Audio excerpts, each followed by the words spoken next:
Hello बच्चों, आज हम लोग नीट के सिलेबस को डिस्कस करेंगे। नीट के सिलेबस में केमिस्ट्री का कौन कौन सा चैप्टर को डिलीट कर दिया गया है और कौन कौन से टॉपिक को डिलीट कर दिया गया है। बेसिकली जो नीट के सिलेबस में हमें फिजिकल केमिस्ट्री में हमें क्या क्या पढ़ना है, some basic concept of chemistry, some basic concept of chemistry में हमें कौन कौन से टॉपिक को पढ़ना है। देख, मैटर से हमें पढ़ना है इसको, मैटर एंड इट्स नेचर। उसके पहले का जो पोर्शन है जैसे कि significant figure, calculation, scientific notation, ये सारे पोर्शन को डिलीट कर दिया गया है। उसमें से भी केमिस्ट्री के यूजेज कहाँ कहाँ है, क्लासिफिकेशन ऑफ साइंस, ये पोर्शन को भी उसमें डिलीट कर दिया गया। तो हमें उन सारे पोर्शन को नहीं पढ़ना है, हमें पढ़ना कहाँ से, matter in and it's nature से पढ़ना है। दूसरा, एटॉमिक स्ट्रक्चर हमें पूरा पढ़ना है, एटॉमिक स्ट्रक्चर को, chemical bonding and molecular structure, इसको भी हमें पढ़ना है पूरा। उसके बाद जो है next chapter chemical thermodynamics, thermodynamics वाला चैप्टर जो 11th पोर्शन में है उसको पढ़ना है पूरा। उसके बाद है सोल्यूशन, 12th क्लास का चैप्टर है सोल्यूशन, उसको भी हमें पढ़ना है। उसके बाद जो है इक्विलिब्रियम, इक्विलिब्रियम में दो पार्ट है, आयनिक इक्विलिब्रियम और केमिकल इक्विलिब्रियम, दोनों को हमें पढ़ना है, इसको छोड़ना नहीं है, पूरे के पूरे इस चीज को पढ़ना है हमें। उसके बाद redox reaction and electrochemistry, redox reaction भी है, ये रेडॉक्स रिएक्शन 11th का पोर्शन है और इलेक्ट्रोकेमिस्ट्री हमारा 12th का पोर्शन है। उसके बाद जो हमें चैप्टर पढ़ना है chemical kinetics, chemical kinetics 12th class का है। इनऑर्गेनिक में क्या क्या पढ़ना है, क्लासिफिकेशन ऑफ एलिमेंट यानी कि पीरियोडिक टेबल वाले चैप्टर को पढ़ना है। पी ब्लॉक एनसीईआरटी में नहीं दिया हुआ है, एनसीईआरटी से रिलेटेड है लेकिन नीट में दिया हुआ है। पी ब्लॉक में क्या क्या पढ़ना है, 13 to 18 एलिमेंट में, उसमें हमें जनरल इंट्रोडक्शन में पढ़ना है। क्या क्या, इलेक्ट्रॉनिक कॉन्फ़िगरेशन पढ़ना है, जैसे उसका जनरल इलेक्ट्रॉनिक कॉन्फ़िगरेशन 13 ग्रुप का क्या हुआ, 14 ग्रुप का क्या है, 15 ग्रुप का क्या है, 16 ग्रुप का क्या है, 17 ग्रुप का क्या है, ये हमें पढ़ना है उसका general electronic configuration. General trend मतलब ऊपर से नीचे जाने पे क्या होता है, लेफ्ट टू राइट जाने पे क्या होगा उसकी प्रॉपर्टी, ये सारी चीजें हमें पढ़ना है। डी और एफ ब्लॉक 12th का है, इसको हमें पढ़ना है।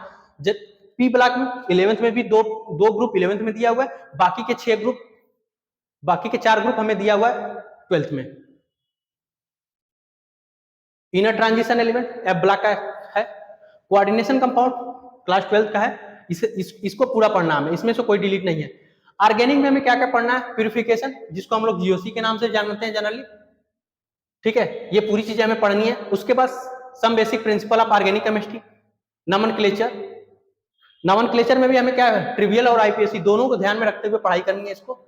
उसके बाद हमें हाइड्रोकार्बन ये पढ़ना है, हाइड्रोकार्बन में alkane, alkene, alkyne, aromatic. Organic compound में हाइड्रोजन ग्रुप, ये 12th क्लास का पोर्शन है,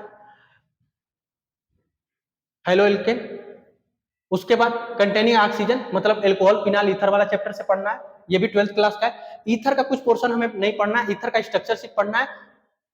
उसके बाद ईथर का ना रिएक्शन पढ़ना है ना हमें उसका क्या पढ़ना है, मैन्यू प्रिपरेशन पढ़ना है, कोई चीज इसके नहीं पढ़नी है। उसके बाद क्या पढ़ना है हमें, एल्डिहाइड कीटोन के बारे में पढ़ना है, नाइट्रोजन वाले में पढ़ना है, अमीन ग्रुप को पढ़ना है। बाकी डाइजोनियम साल्ट उसका प्रिपरेशन हमें नहीं पढ़ना है, डाइजोनियम साल्ट का, हमें डाइजोनियम साल्ट के बारे में बस थोड़ा सा जानकारी है, importance in synthesis of organic chemistry, इस चीज के लिए बारे में पढ़ना है बस खाली।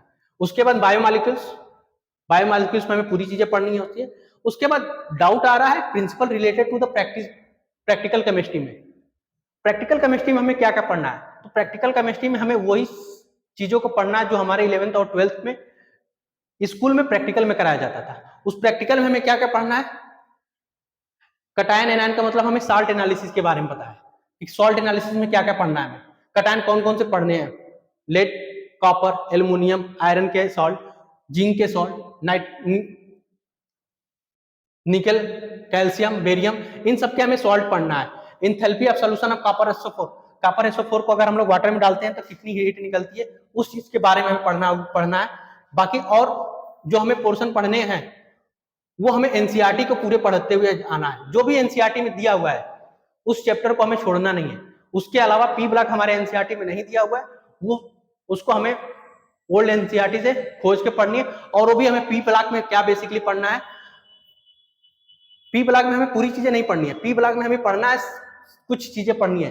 और इसी को लेकर बच्चों में बहुत सारा डाउट है कि पी ब्लॉक में हम क्या पढ़ें क्या छोड़ें, तो पी ब्लॉक में बेसिकली हमें यही पढ़ना है, इलेक्ट्रॉनिक कॉन्फ़िगरेशन पढ़ के जाना है, जनरल ट्रेंड्स, सम रिएक्शन के बारे में नहीं बोला है तो रिएक्शन के बारे में हमें नहीं पढ़ने की जरूरत है, कि रिएक्शन उसका कैसे कैसे करना है, ठीक है।